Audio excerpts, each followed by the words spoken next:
Amputated Baptist Podcast. We gather around to talk theology, politics, and the sweet banjo sound.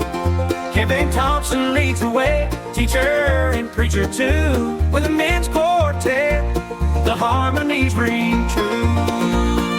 Gather around the mic, let's find our way, singing praises, strumming banjo strings all day. Amputated Baptist Podcast, where we all belong. Join the harmony, let it carry us along.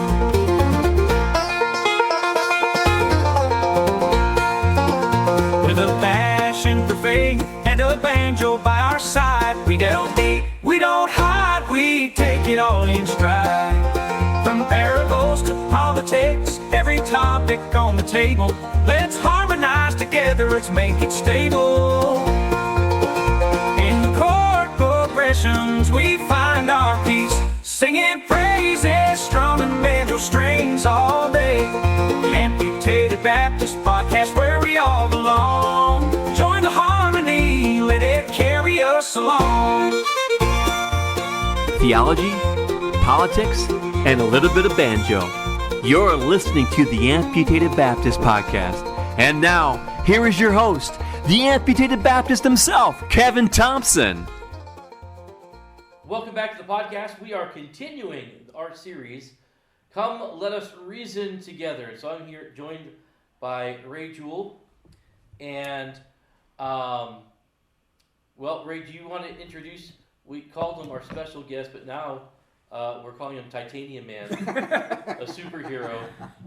He's just got a lot of titanium in him, but that's okay. Yeah, David Swanson is a good friend. We went to Bible college at the same time, but I think we sort of hung with different groups. Although it was a small Bible college, but since then we've had an opportunity to develop a real good friendship, and he's one of the best read people I know.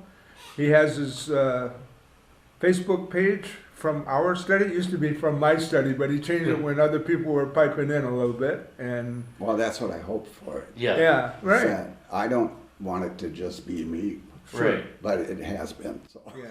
Well, You haven't joined our Facebook group yet. What's that? Our Amputated Baptist group. Oh, I thought I did.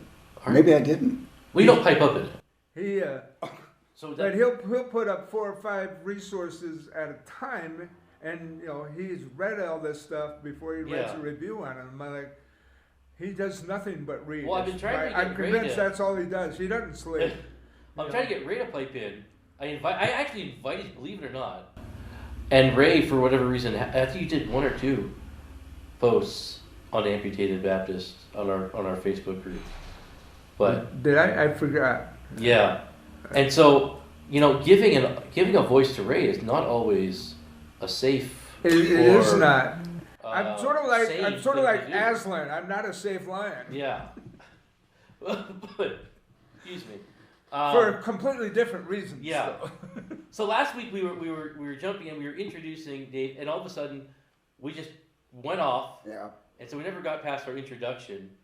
So Ray, do you want to continue an introduction, or what do you want to? You're wanting me to. I'm not reining you in this time. That's an amazing thing. We had a whole thing that was called Reining in Ray. Please rein him in. Yeah. I don't know if it's even possible. No. It's not.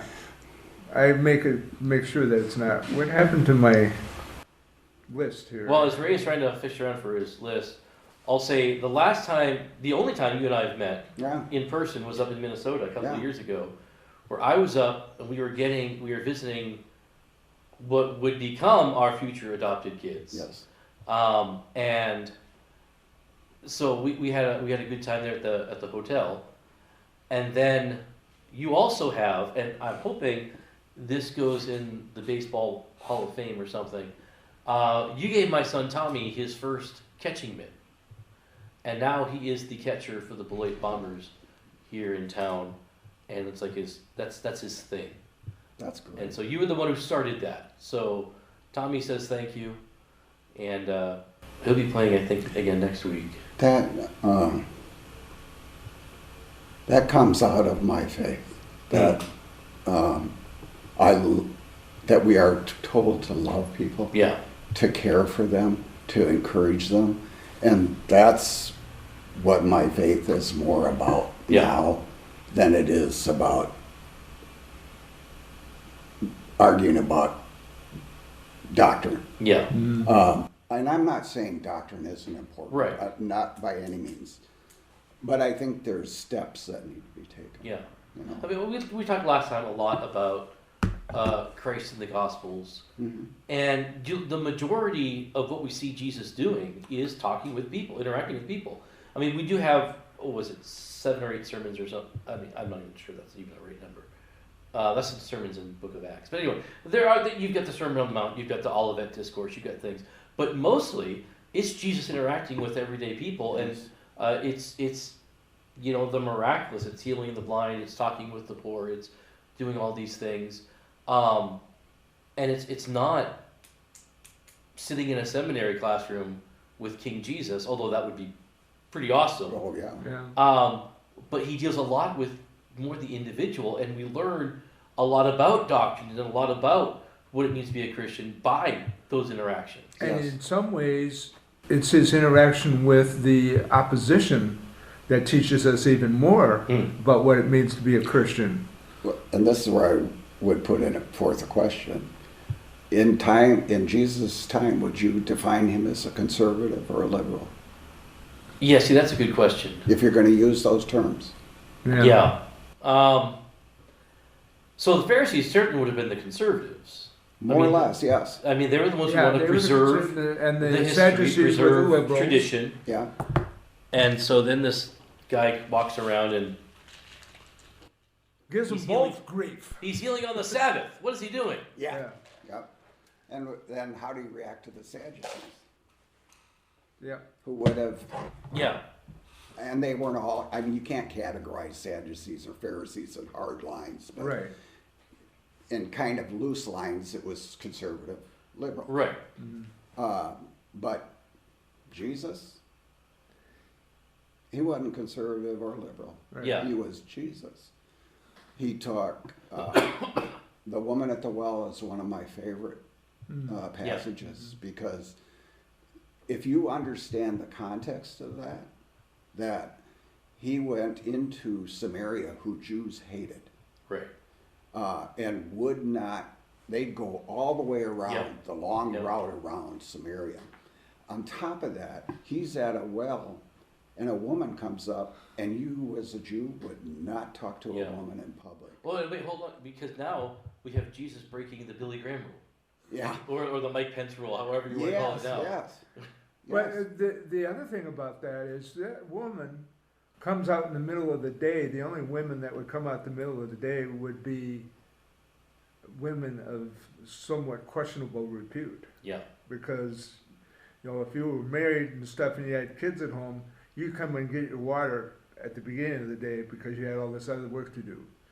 And it's pretty obvious as the conversation continues, and Jesus knows who he's talking to. That's the amazing Yeah. thing. Mhm. Well, yeah, you're right in saying that you're not with your husband, but you've been married 5 times, and here you are with another guy.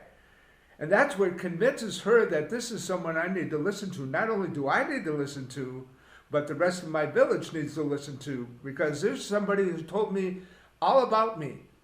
And so it must be somebody like who we've been looking for, the Messiah. Even though the Samaritans saying that, they believed in the Messiah. They used the same 5 books that the Jews did. Well, if you look at who was he associated with, what type of people, Yeah. and type, I hate that Yeah. because Right, we right. classify people once again. Oh, those are sinners. Well, I'm a sinner, and I still am. Yeah. There, but before the grace of God. Right. Yeah. So, Jesus was, well, let me put it in a different way. Russell Moore, who is a theologian, Yes. who I respect, A hero of mine. yeah, he had talked to many people, and he talked to them about the Sermon on the Mount, which I think is wonderful. Yeah. It is so countercultural to what people normally think. And it's so like Sinai. Yeah. But he asked people what they thought of that, and a lot of people responded to him that that's not relevant today. Who said they were conservative Christians? Yeah. That's not relevant. Since when does the word of Jesus become not relevant if you're a Christian? Right. Right. Yeah. Now, does it fit our preconceived notions Yeah. about what it means to be a Christian? Yeah. You know, and that's where we start judging. It doesn't fit what I want. Yeah, Russell Moore, I love Russell Moore in so many ways. He was the one, so early on in our marriage, you know, we struggled with infertility. Mm-hmm. And our pastor gave us a copy of Adopted for Life by Russell Moore. Yeah. And that's what kind of started our adoption journey. So I blame Russell Moore for that. But here's a guy who But it I've looks had like you've got 4 wonderful children. Yes. And thanks in part to Dr. Moore. And I got to meet him there at Southern Theological Seminary as I was considering that for a seminary at the time. And great conservative, can I say, culture war warrior at the time. Mm-hmm. And then, you know, he leaves there, he goes to the Southern Baptist, so was it Ethics and Religious Liberty Mm-hmm. Commission. He has the audacity in 2015 to take on Donald Trump. Yeah. And all of a sudden, this guy who was a darling of conservatives. Ostracized. Yes. Just Donald Trump tweets out, this guy has no heart or something like Yeah. that. And all of a sudden, now we're even at a point now where the Southern Baptists want to get rid of the whole ERLC group because it goes back to Russell Moore. Yeah. And Russell Moore, theologically, I don't think has changed a whole lot. But how he applied that theology Yeah. is now he's, you know, hanging out with women like Beth Moore, Yeah. who we used to call a gateway drug. Yeah.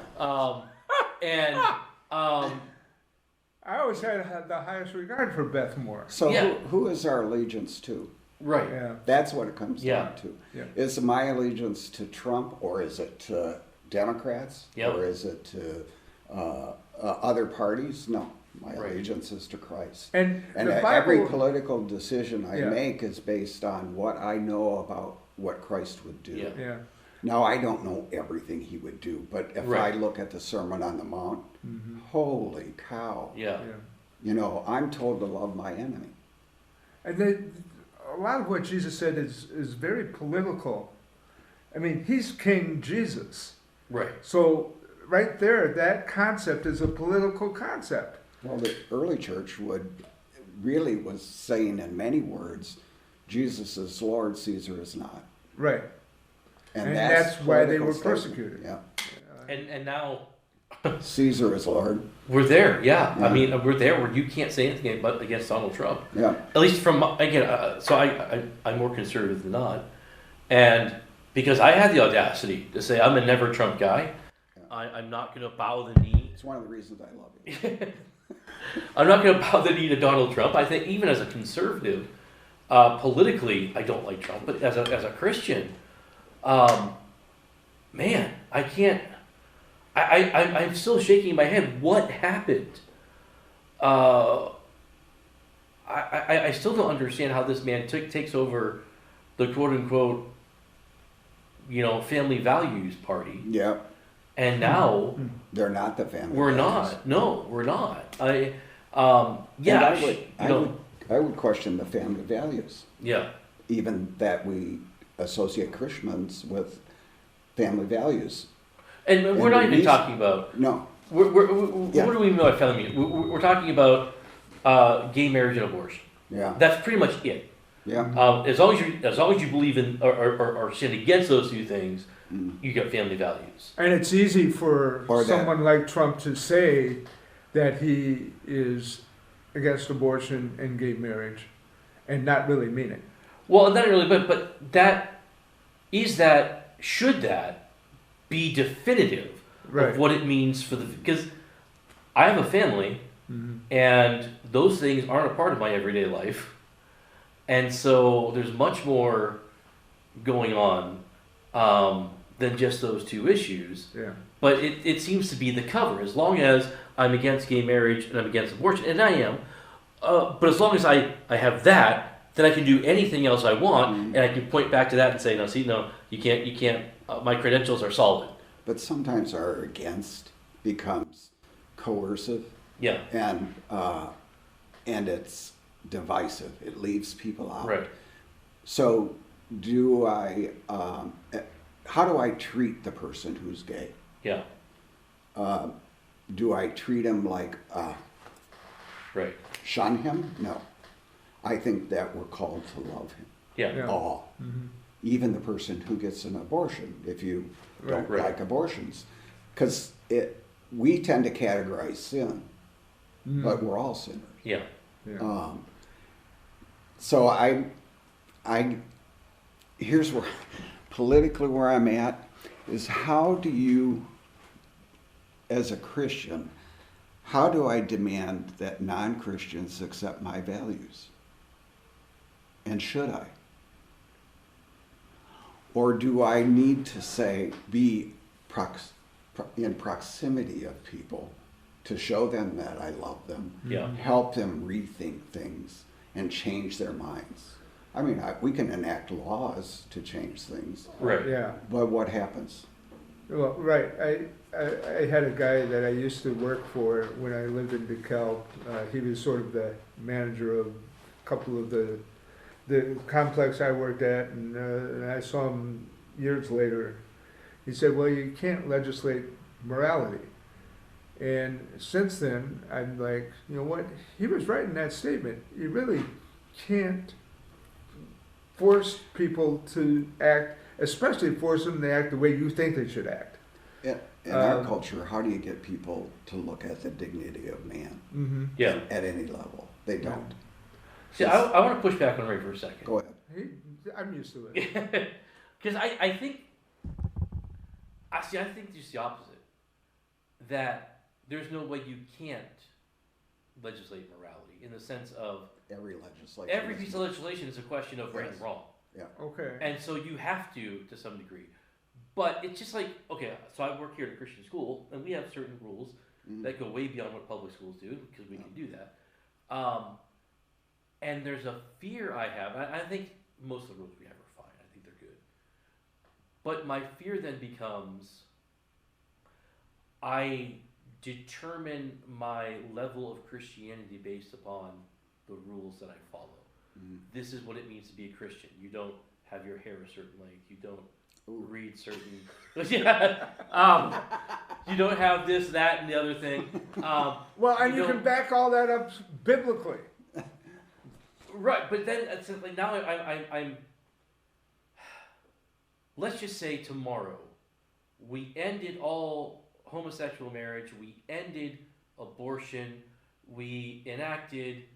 Let's just say we enacted mandatory attendance at Afton Community Church every week. Well, we would love that if we And actually have. so people. now, as a Christian nation, we declare ourselves a Christian nation. Yeah. So now we define what a Christian is by we go to church, we don't have abortions, we don't allow homosexuals to be married. So what happened to the allegiance to Christ? Yeah, and so now I've got a checklist Christianity, and we've lost anything else. We've lost the essence of what makes Christianity Christianity. We've lost Christ in all of this. And what did Christ say about the law? He said, I came not to dissolve it or get rid of it, Fulfill it. but I fulfilled it. Right.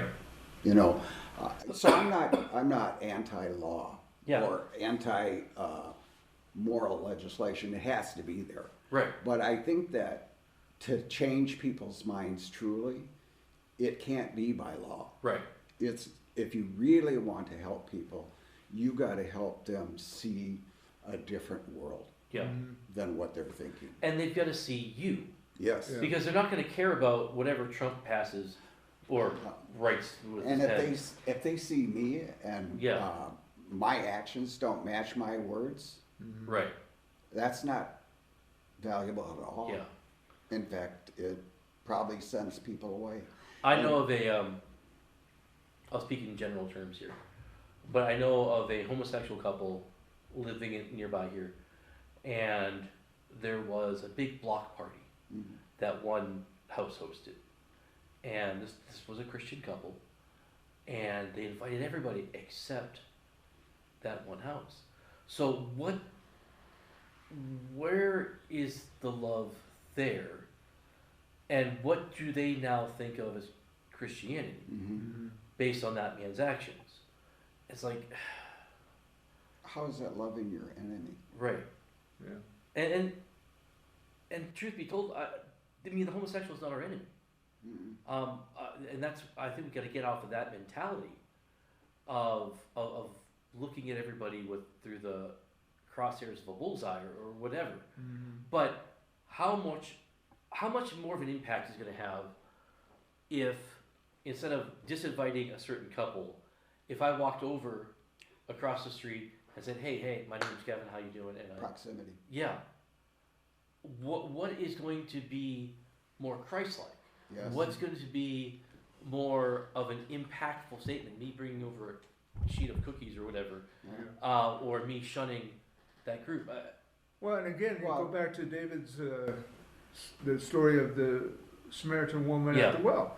Jesus broke every rule that the Jewish mindset had when he interacted with that woman. Yeah. And actually broke every rule she had too in her Samaritan background. He broke every rule when he dined with sinners and tax collectors. Yeah. Right. And it doesn't say there that he scolded them. Right. Yeah. It doesn't say that. Yeah. If I scold people for their views, I can differ with them. But if I scold them for it, I've already put them in a defensive mode. Yeah. Right.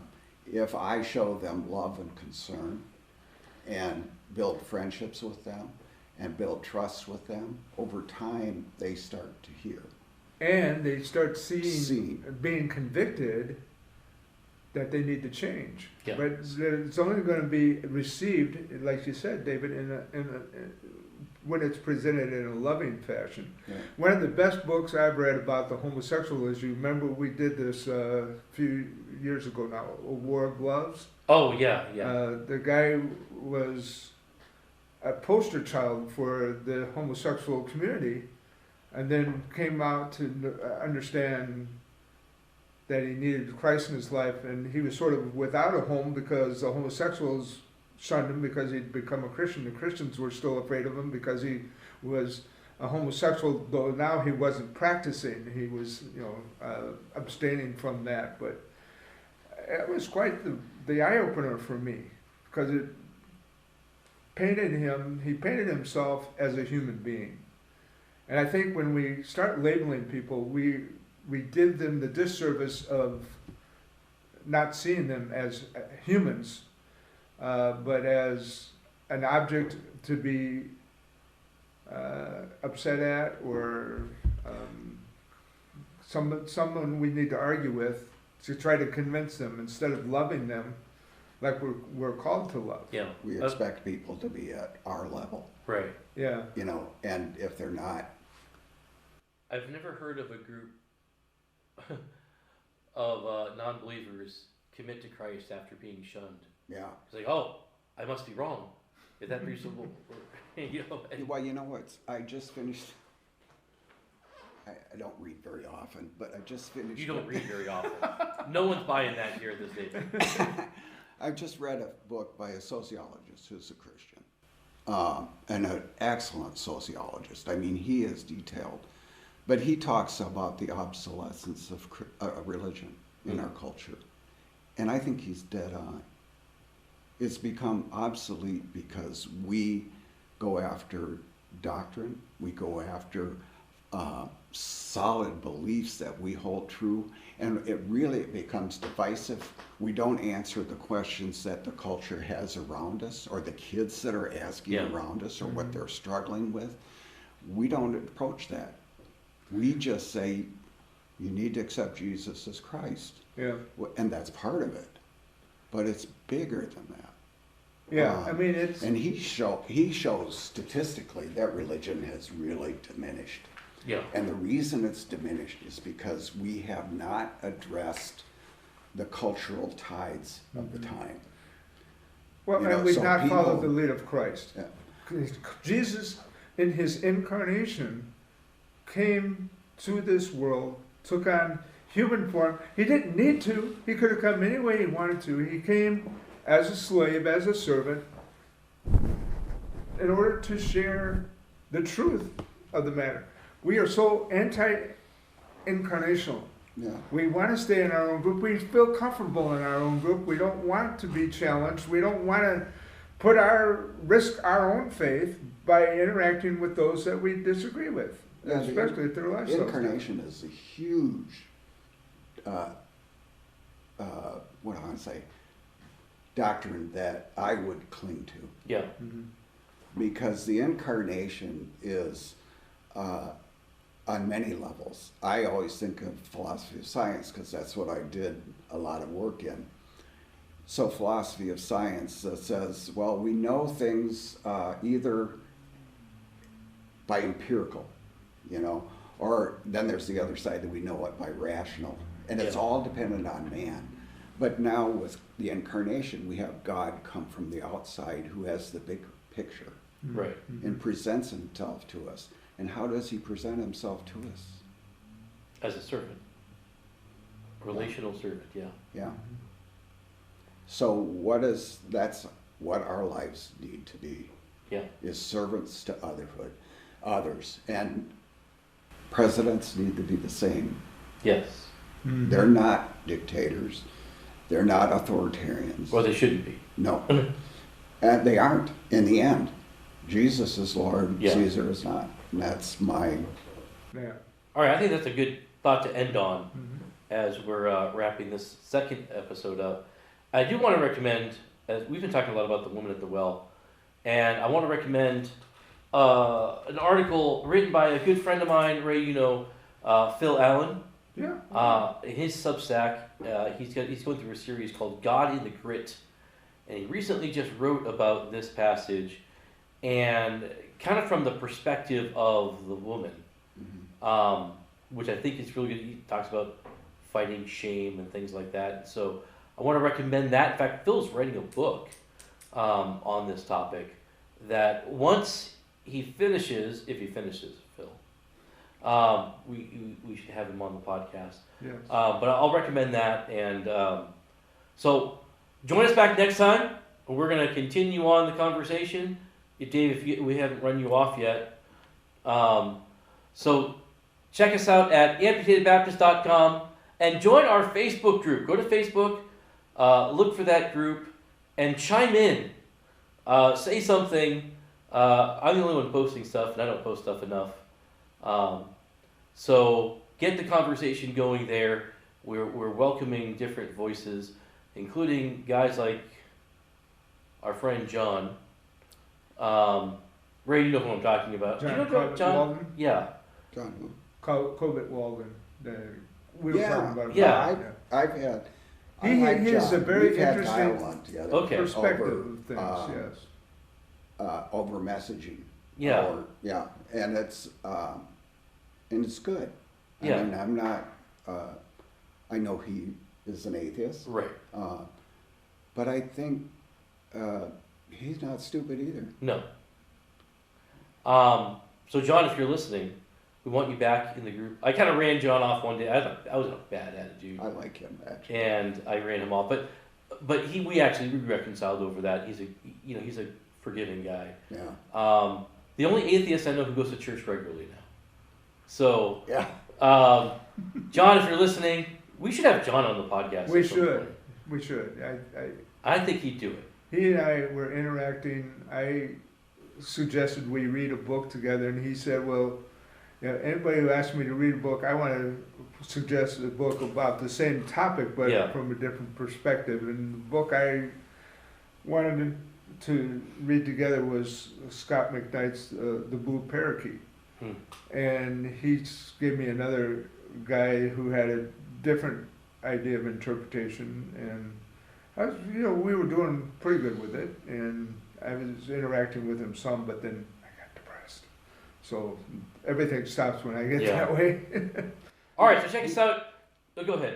He sent me, we were in a dialogue about Yeah. some things, and he sent me a message that he was apologetic for taking so long Yeah. to send an answer back. And I told him, I said, I'd rather have it take time and it be reasoned thought Right. than just reaction. Right. So I appreciate that about him. Yeah. He does that. I mean, Yeah. I really do appreciate, because he's honest. Right. Instead of just, like you said, reactionary. Too many Christians are reactionary. They're black and white. We can be. Yeah. And yeah, I mean, when you're brought up a certain way, it's hard to accept that there's another way. Right. And or that you can learn from someone who doesn't even hold to the faith. Yeah. I just want to add one more point. The Apostle Paul talks about love, but he ends it with, what's the greatest gift? Mm-hmm. It's love. Yeah. And there's all kinds of other gifts we have, but in the end, it's love. And it's not the love that our culture defines it as. Oh, Yeah. no. It's a servanthood Yeah. kind of love, a deep caring. Well, Jesus himself said, "By this shall all men know you're my disciples, Yeah. that you have love one for another." Hello. And if we don't have that, they're not going to care about how many times we go to church, No, what our political stances are, no. and how much money we have, whatever. Well, Jesus also said, "Love your enemies. Yeah. So- Do good to those who harm you," and all that. And I'm like, that is so counter-human. Yeah. But it's the way to live. Okay, so I've been trying to end this episode, but you guys keep trying to draw me back. Okay, Well, so let me say one more. No. okay, yeah, okay. Okay, so we're gonna end this. We're gonna continue this conversation.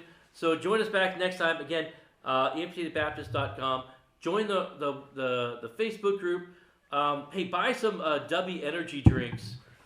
Give me some money because I haven't earned any money from that yet, and I think we're gonna end that soon. But anyway, join us back next time. So until then, have a good rest of your week. Singing praises, strumming banjo strings all day. Amputated Baptist Podcast, where we all belong. Join the harmony, let it carry us along.